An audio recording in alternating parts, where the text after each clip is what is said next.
I've covered plenty of guitar scam activity on this channel over the years, but most of it has been from dealers who looked shady to begin with, or people who already have a rich history of scamming people in the guitar world and just came back to try and do it a second time. But this is unexpected. If you've been playing guitar for a lot longer than I have, then you might remember about 14 years ago in 2010, back when the average Music as Win viewer was only about 79 years old, a new guitar company popped up into the market. A company by the name of Hardluck Kings Guitars. And they were promising affordable but professional grade guitars. And back in 2010, this wasn't as much of a thing yet as it is today, with amazing and basically tour-ready instruments at our disposal for less money than a mid-range smartphone. So people were pretty intrigued by Hardluck Kings, and they gained a cult following pretty quick. Another big thing Hardluck King was advertising was that they were straight to consumer, meaning straight from the factory to the customer with no retailers or distributors in between, and in theory it makes sense why this would save you some money, but if you think about it, this also means very little to absolutely no quality control. And that was, by all accounts, a big problem with these guitars. A lot of them just weren't very good, because they weren't being quality controlled. Now, you could purchase a pro setup alongside your guitar, just add it to cart in the shop for anywhere between like $30 to $60, and for a while, in fact, it was just added to your cart immediately, automatically, while buying a guitar, with no option to opt out of it. But in general, just the claim that these were professional grade instruments was really not true. What also set HLK apart from other guitar companies was that they gave their customer and fan base a name. If you purchased any HLK guitar, you were now officially a rat bastard.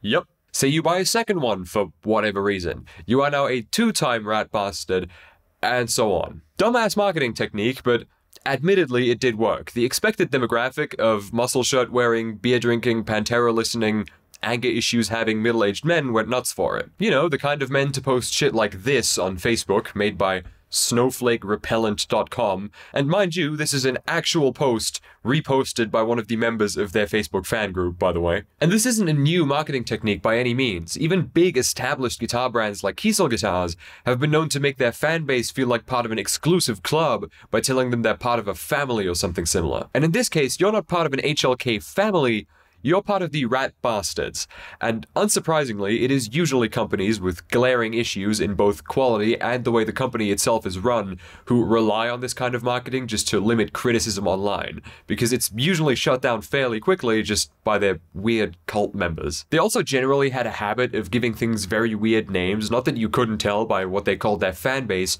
but they also had very odd names a lot of the time for like finishes and guitar models and stuff, and they did not react very well at all to negative criticism. If you so much as laugh reacted to one of their old Facebook posts, you were blocked immediately, which by the way is another sign of a very well-run company. Now, HLK exists to this day, but of course nowadays they're sort of outperformed by every prominent affordable guitar company out there. Harley Benton, Cort, Squier, Sterling, even affordable Ibanez models and all that, all much better instruments at the same if not lower price points. But as of right now, we're not talking about anything criminal or questionable, just some guitars that are mediocre at best, but there are plenty of those out there already, right? Well, buckle up, because shit's about to go down. A typical order with HLK guitars wouldn't take all that long. You'd usually have your instrument within a few weeks, because it was just being pre-sold to you while it was still in the factory. But a few months ago, people who had placed orders for HLK guitars started noticing some pretty major delays, and this seemed especially off to them, because most of these people are repeat customers who already owned 1, 2, or as many as like 10 Hardluck Kings guitars. Some of these people the brand had been establishing trust with for a decade now. And then came March 17th of this year, St. Patrick's Day, the final post, the final sign of life on Hardluck King's social media,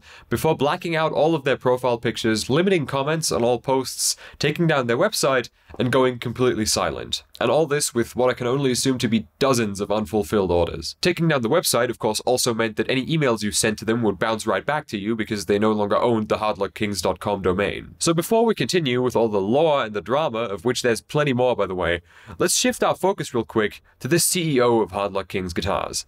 Because by all accounts, Hardluck Kings is owned by this man by the name of Mark Goldstein, who is a California-based high-end real estate agent and loan officer. And boy, if this guy doesn't look like the perfect sketch of a fucking California loan shark. But I digress. Our boy Mark here is employed by Pinnacle Real Estate Properties Incorporated, and this took me all of 45 seconds to find and is public information, so I'm not leaking anything I shouldn't be here. The guy has a LinkedIn page. What is also public, but I will not be showing in this video, and I do not condone that you go look up and use it, by the way, is Mark's contact information. So what do you say we give old Marky Mark a call and see if he picks up? Sind keine Gespräche möglich. Bitte wenden Sie.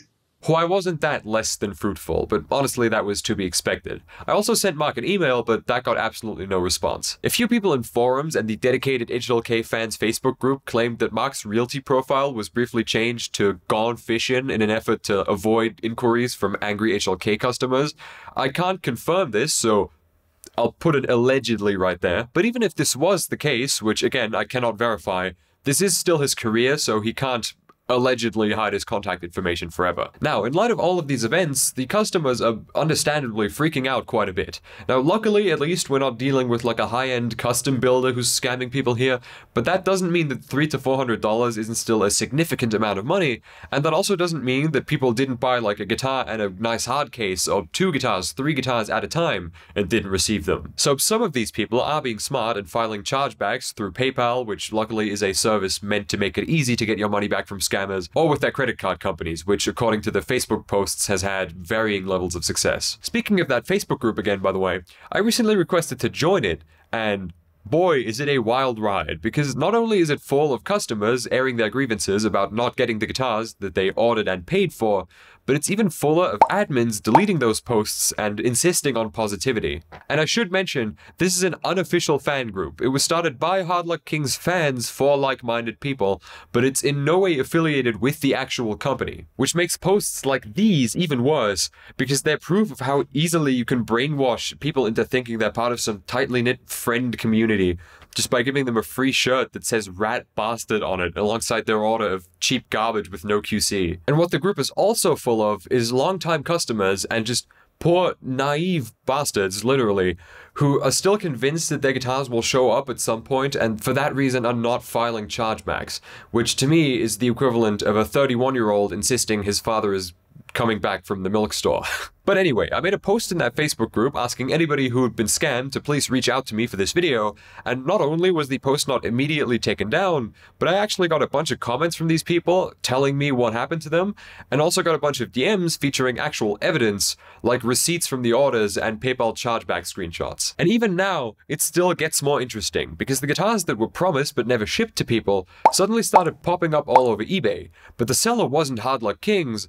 It was a Chinese factory by the name of Eastern Music that otherwise only sold woodwind instrument parts. Now, despite Hardluck King's thinly veiled attempts at sort of deceiving people as to where their guitars are actually made by not stamping "Made in China" onto them, but rather designed and backed by HLK in SoCal, it was safe to assume that this was the OEM factory making their very mediocre instruments. Only one way to find out though, right?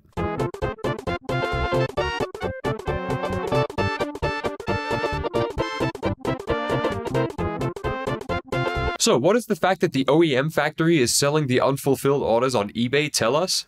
Well, to me, that sounds like the customer wasn't the only one being deceived by HLK, but instead they probably, and allegedly, placed those orders, pre-sold them like they usually did, and then dipped not only before shipping the things to customers, but also before paying the factory, thereby forcing them to sell the stuff on eBay to break even on the builds. This is speculation, but I find it more than likely. Now, do I think that Hardluck King's guitars establishing trust and fulfilling orders to most people's satisfaction, or at least fulfilling the orders over the past decade and a half, was some sort of scheme just to make a couple $100 off a scam 14 years later, half of which is going to be charged back by PayPal anyway? No, because that would be paranoid and also kind of like the mom and pop shoe store sketch in Seinfeld. Mom and Pop's plan was to move into the neighborhood, establish trust for 48 years, and then run off with Jerry's sneakers. Apparently. But I do think that it was easier for Hardluck Kings to pull it off now than it would have been for any other company to do it, because of this cult following that they have that just kind of has this innate trust in them now. May I say though, not the most graceful exit strategy. So in conclusion, Marky Mark, I know you're watching this, you're bound to stumble across this at some point. You have what seems to be quite the fruitful realty career on your hands, right? Don't risk it over a couple $1,000s. Either give these people their money back or fulfill their orders. If you don't, Guitar YouTube will see to it that this does not end well for you. That is not a threat. This is me speaking from a couple of years of experience of exposing scammers in the guitar space. Thank you for watching.